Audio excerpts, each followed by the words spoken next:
Sa balitang esports naman, matapos ang kanilang makasaysayang tagumpay sa M7 World Championship, nilinaw ng Aurora Gaming Philippines na mananatiling buo ang kanilang kampyonatong lineup para sa paparating na MPL Philippines Season 17.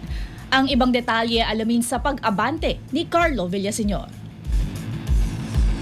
Hindi aalis si Edward Dapadap sa Aurora Gaming Philippines. Ito ang direktang nilinaw ng koponan sa isang video statement kung saan kinumpirma rin na walang magiging pagbabago sa roster na naghari sa M7 World Championship. Mananatiling kasama ni Dapadap ang buong starting lineup ng pinamumunuan ni Dylan Light Katipon, Cedric Demon Kite Caranto, Dominic Doming Kite Del Mundo at Kenneth Yue Tadeo. Buo rin ang coaching staff kasama sina Aniel Master de Basics Giadani, Dexter Alaba at Justin Calad Limbo habang naghahanda ang kupunan para sa MPL PH Season 17 na magsisimula sa March 20. Ang inanunsyong new chapter ng Aurora PH ay hindi pagbabago ng lineup kundi pagbubugay sa kalang kakatapos lang na world title. Sa halip na tradisyonal na roster reveal, inilantad ng kupunan ang isang malaking mural ng buong lineup na ipininta sa isang outdoor basketball court sa JP Rizal Street sa Taguig City.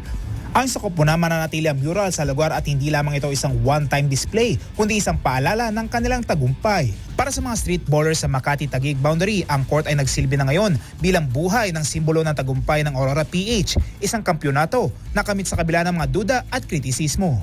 Ako si Carlo Villaseñor, Abante Sports, nauna.